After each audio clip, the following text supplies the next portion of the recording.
What is up? Yes, these are going to be my quick picks for UFC Fight Night Hernandez versus Pereira. This card should be a banger. Let's get into it.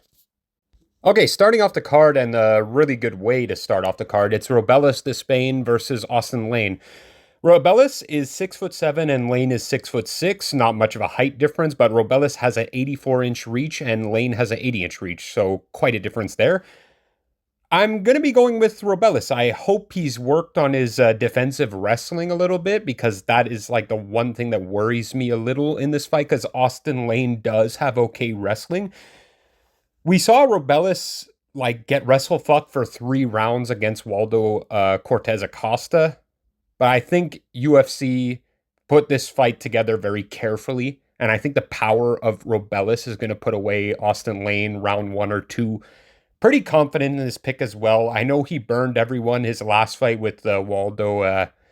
Waldo had a good game plan to defeat such a powerful striker. It was really boring though. Okay. Next up is Alice Ardeline versus Melissa Martinez. In a fight, I don't think anyone can be like super confident.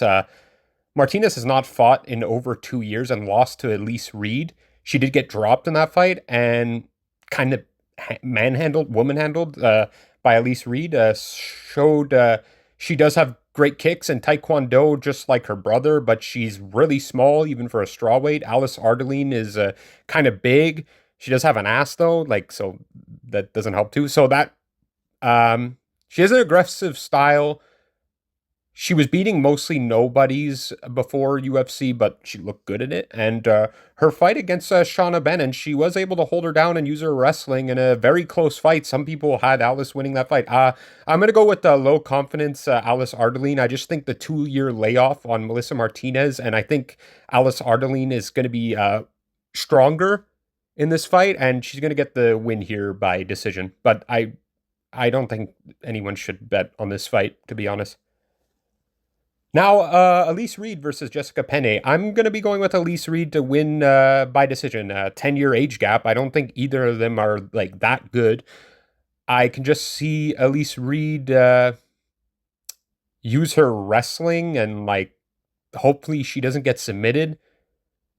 Her entire career in the UFC's been win, loss, win, loss. So she's due for a win if that pattern, but I'm not picking her because of that.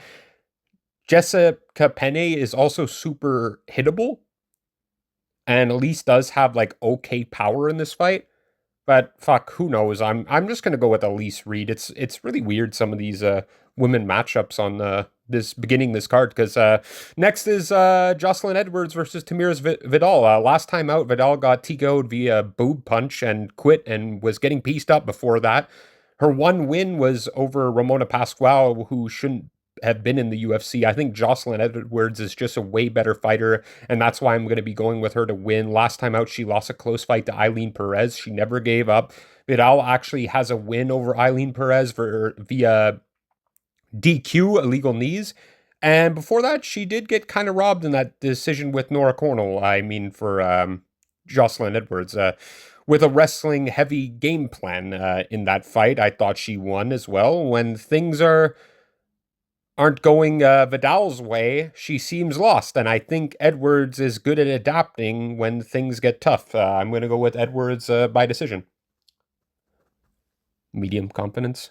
And finally, we're out of the women's fights, and it's Brad Katona versus Jean Matsumoto.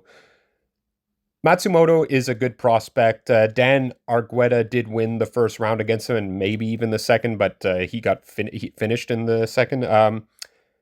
He did outstrike him, and Dan Argueta landed 9 fucking takedowns on Matsumoto. He got the guillotine in the last 10 seconds of their fight, but I was not too impressed with Matsumoto in that fight. He seemed to be like losing for the most part. He's fighting Brad Katona, who is not dangerous at all. Good volume, no power behind his shots. He doesn't have the wrestling that Argueta has.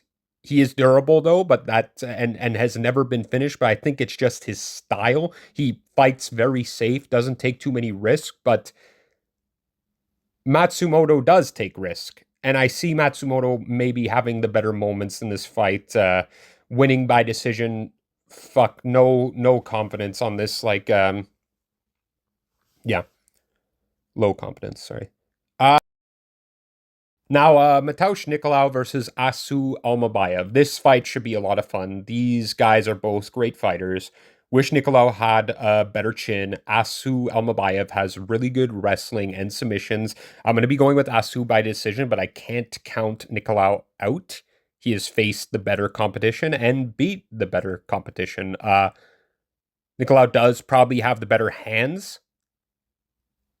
I just think Almabayev has looked pretty flawless in the UFC so far in his 3 fights with his wrestling, and I think he's going to win by decision. Now, Darren Elkins versus Daniel Pineda. This fight's going to be a fucking banger. I love Darren Elkins' fights. He win or lose, zero quit in this guy. I think the damage is going to win this fight, and I'm pretty confident as well. The age does worry me, but both guys are old. And Daniel Pineda is mostly only dangerous in like the early rounds, early round 2, early round 1. And Elkins is dangerous the whole time, and he will not stop. We see him wrestle. I think we're going to see him wrestling Pinedo and finding the submission in round 2 or 3. Yeah, I think it's right now he's an underdog. I'm probably going to put some money on that couple of units, but yeah, we'll see. Okay, Brady Highstand versus Jake Hadley. I'm done doubting Brady Highstand. His ground game is like super good.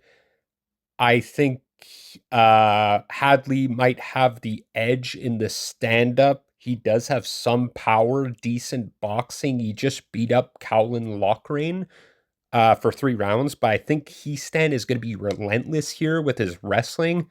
He could find like a TKO via like ground and pound round 3, or yeah, that's what I think. Sumaraji versus Charles Johnson. I will be surprised if Charles Johnson loses this fight. He's super well rounded besides his wrestling defense, good power, great volume. I think he's much faster than Sumaraji in this fight, and I think he will win by something like 29-28 decision. Rob Font versus Kyler Phillips. I love how Kyler Phillips seems to be improving every fight. He showed his skills last time out against a very good vet, Pedro Munoz. Kyler has super fast, slick striking, great defense. I like Rob Font too. I don't see much improvements coming from him. He seems like he has a good box, so he just kind of sticks with that. He does have good power for a bantamweight. The volume is crazy, but that fight against Cheeto, it's all he did. He just boxed the whole time, and he lost, and he was up like plus 100 on strikes. I like both these guys, but I'm going to be going with Kyler Phillips by decision. Now, the main event, Michel Pereira versus Anthony Hernandez. Michel Pereira went from winning decisions at welterweight to moving up to middleweight and just fucking absolutely smoking everybody in the first round. This is definitely the weight class for him. I haven't seen him get past first round yet, so I think Hernandez's path to victory is hopefully Pereira gasses and catches the submission in round 2 or 3. I'm wondering if Pereira's game plan is going to come here and try and smoke Hernandez in the first round, because that's what he's mostly been doing at middleweight, and Hernandez has proven to be like durable. So this is like a tough fight to call, honestly, but I'm going to be going with Michel Pereira. I think he's going to catch Anthony Hernandez in like the early rounds, but tell you, Anthony Hernandez has burned me before. I thought Roman Kopylov was going to beat him, and another fight I can't remember, but yeah, but I've been picking Michel Pereira in almost every single fight, his last few at least, and it's been doing me good. And I just think the odds that Pereira's an underdog is gonna flip. So like, if you are confident in him, you should put money on him now. I already did.